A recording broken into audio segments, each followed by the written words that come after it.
I don't want my kids living under Chinese rule Well, anywhere your in the kids world. can stay That's where what they are, want. but I think a lot of kids in China are enjoying growing in China right now. Dominate China. And China's been far more effective at dragging people out of poverty, and it's also whipping America's industrial ass. I just watched this segment from Piers Morgan's show, and I genuinely think it's one of the most revealing exchanges I've seen in a long time. And what unfolds is basically a masterclass in how the West talks itself out of learning anything from China. Every single time Professor Keen brings up a concrete observation, O'Leary pivots to an abstraction, things you can't measure, can't verify, and can't hold anyone accountable for failing to deliver. But okay, before we jump in, please like and subscribe. It genuinely helps this channel grow. All right, let's get into it. Korea. And what about China? Russia. Okay, this is the elephant in the room we finally have. People have been saying to me for decades, what country is trying your approach? I've had me say that I can't nominate one. Now I can nominate China. And China's been far more effective at dragging people out of poverty, and it's also whipping America's industrial ass. Now, this is something which you're going to tell me China's communist, or rather capitalist. That'll be good fun.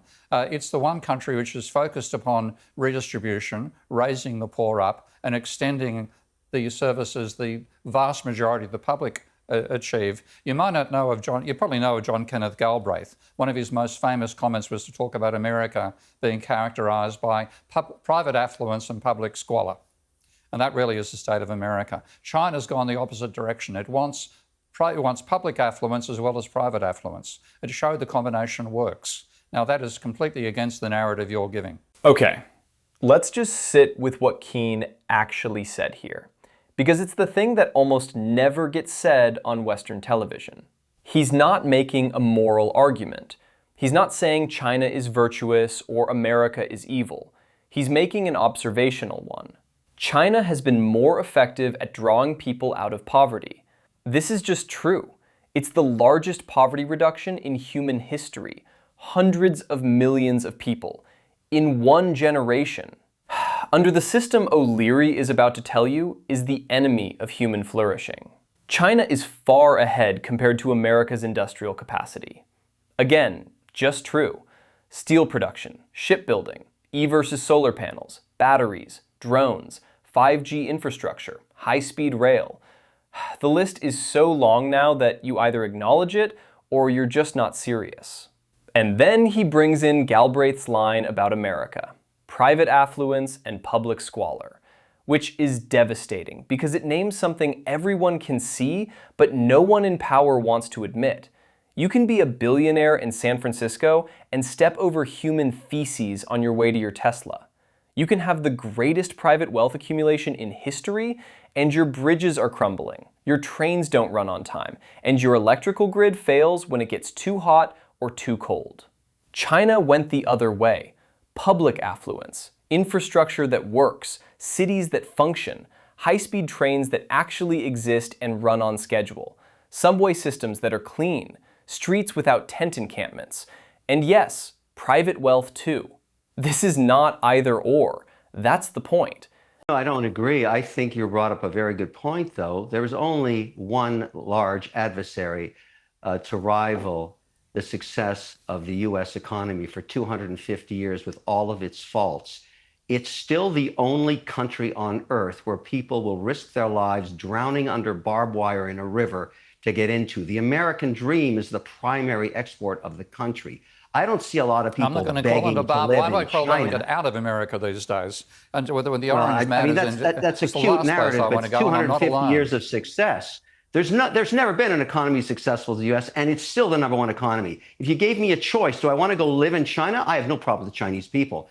The government, I have a huge problem with. They are the adversary. Did you catch what just happened? Keen talked about measurable outcomes, poverty reduction, industrial production, infrastructure, public services. And O'Leary's response is, people drown trying to get into America. That's his argument. Notice the complete refusal to engage with what Keen actually said. O'Leary doesn't dispute the poverty numbers. He doesn't dispute the infrastructure gap. He doesn't dispute the industrial competition.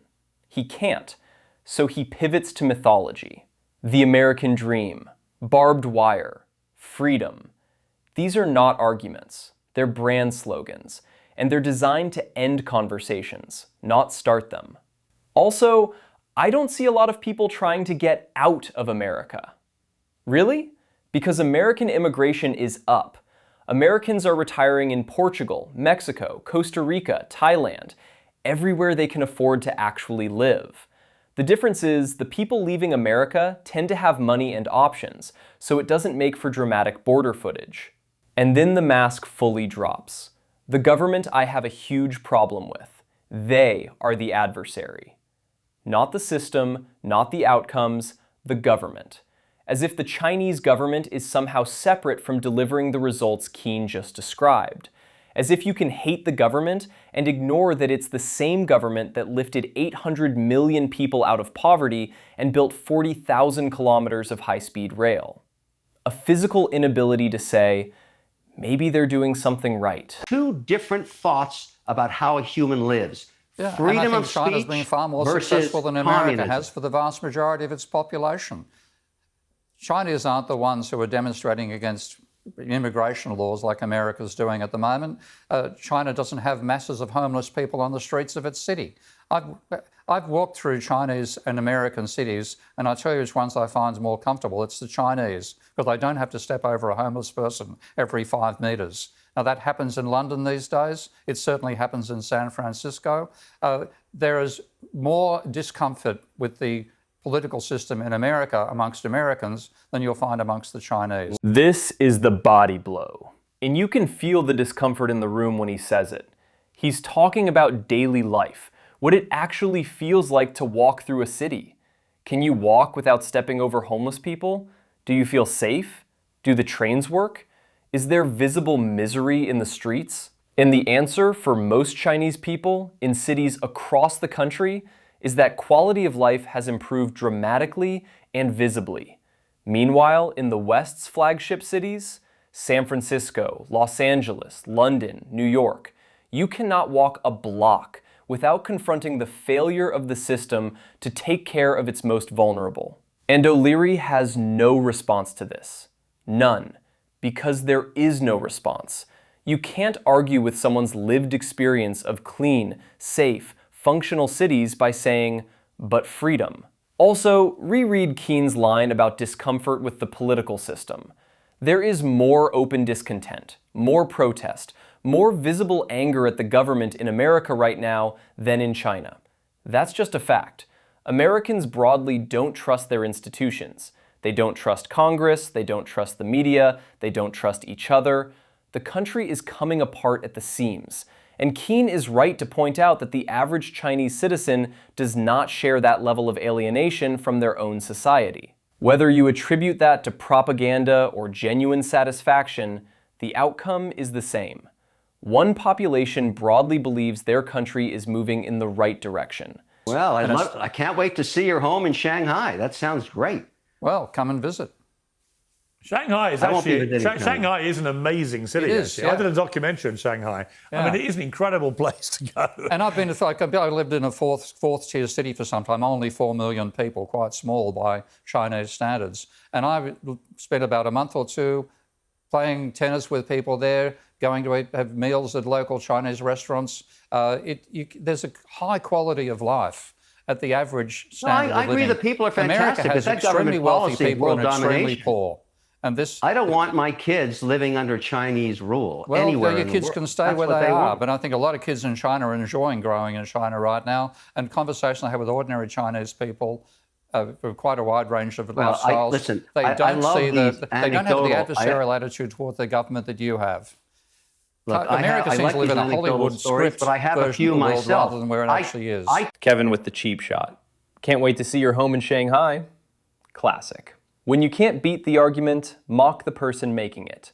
Kevin can't handle the truth and needs to diffuse it with a laugh, but even Piers mentions that Shanghai is a great city. Great move, Kevin. However, Professor Keen doesn't take the bait. He just continues describing his actual experience. 4 million people. Which, sidebar, the fact that a city of 4 million is considered small in China tells you something about the scale we're talking about. Playing tennis, eating meals, living a normal life, and finding it genuinely good. This is the thing that drives people like O'Leary absolutely crazy, because Keen isn't quoting government statistics. He's describing his life. He went, he lived there, he experienced it, and he's reporting back. And the report is, it's actually good. The quality of life for average people is high. The cities work. People are content. But let's talk about the statistics, because the media constantly talks about how much wealth the United States generates. And technically, that is true. The US is an extremely wealthy country. But when you dissect the numbers, you see a very different reality. According to the latest UBS Global Wealth Report, the United States remains one of the most unequal wealthy countries in the world when it comes to wealth distribution. And this is where the Gini coefficient matters. The Gini coefficient helps measure how evenly wealth is distributed across a population. The closer the score is to 0, the more equal the distribution. The closer it is to 1, the more concentrated that wealth is at the top. And in America, the problem is not simply that wealth exists. The problem is that so much of it is concentrated among the top 1%, billionaires and ultra-wealthy households. So when people say America is generating record wealth, the question should be, for whom? Because billionaire wealth can inflate the national picture. It makes the country look richer overall, while millions of ordinary people are still struggling with housing, healthcare, debt, and basic living costs. That is the difference between a wealthy country and a broadly prosperous society. So, of course, Kevin doesn't want to move his kids to China. But no one asked you to move your kids to China, Kevin. The question was whether China has been successful at improving lives and whether the West could learn something. And your answer is a non sequitur fallacy about where your kids live. That's not analysis. That's a tantrum dressed up as conviction. And then Keen delivers the line that I think is the thesis of this entire exchange. America seems to live in a Hollywood rather than where it actually is. That's it. That's the whole thing. The American self-image is a movie. The exceptionalism, the city on a hill, the land of the free. It's a script. And the script is increasingly disconnected from the lived reality of crumbling infrastructure, unaffordable healthcare, mass homelessness, political dysfunction, and an economy that works brilliantly for the top 10% and leaves everyone else scrambling. I teach these kids at Harvard, okay? Chinese no wonder they're nationals, making mistakes in warfare. There's still some of them that get into North American institutions. They do not want to go home. They want to get an American passport, start an American business, enjoy the American dream, bring their parents and over. that's why America's charging $100,000 for HP of visas now, is it? That's really a way to encourage people to come to the country. Well, look, you want to bring up random, anecdotal stories. I'm telling you, it's a philosophical discussion we should be having. Do you want to live under Chinese rule or U.S. policies of freedom of speech and democracy? Okay, so Keen gives you lived experience in a fourth-tier Chinese city over months, and O'Leary counters with, I teach some Chinese kids at Harvard who want American passports. Do you see the asymmetry here? Keen is talking about the broad population, hundreds of millions of people lifted out of poverty, cities transformed, infrastructure built, average quality of life. Also, you want to bring up random anecdotal stories. Keen lived in China for months, in a small city, playing tennis with locals, eating at local restaurants. That's not a random anecdote, that's field work. The difference is Keen's anecdote is about average people, and O'Leary's anecdote is about Harvard students. One of these is more representative of a country of 1.4 billion people. Hint, it's not the Harvard kids. And then the final pivot. Do you want to be under Chinese rule or US policies of freedom of speech and democracy? This is the nuclear option of Western debate. When all else fails, when you've lost on outcomes, lost on quality of life, lost on infrastructure, lost on industrial policy, you retreat to the abstraction. Freedom, democracy, the things that are supposed to matter more than whether people can afford rent or healthcare or whether the trains run. But here's the problem with that move. It only works on people who haven't noticed that Congress has a lower approval rating than head lice, and that freedom of speech in practice increasingly means the freedom of billionaires to buy platforms and the freedom of algorithms to radicalize populations. Meanwhile, ordinary Chinese people are looking at their functional cities, their rising living standards, their government that actually builds things, and asking, what exactly am I missing? O'Leary can't answer that. And Keen isn't a Chinese government spokesperson. He's an economist who looked at the evidence, spent time on the ground, and reported what he saw. And what he saw is a country that has been far more effective at improving people's lives than the West wants to admit. Let me know in the comments what you think. Is there anything the West can learn from China's economic model, or is the ideological wall too high? If you enjoyed, please like and subscribe. See you in the next one.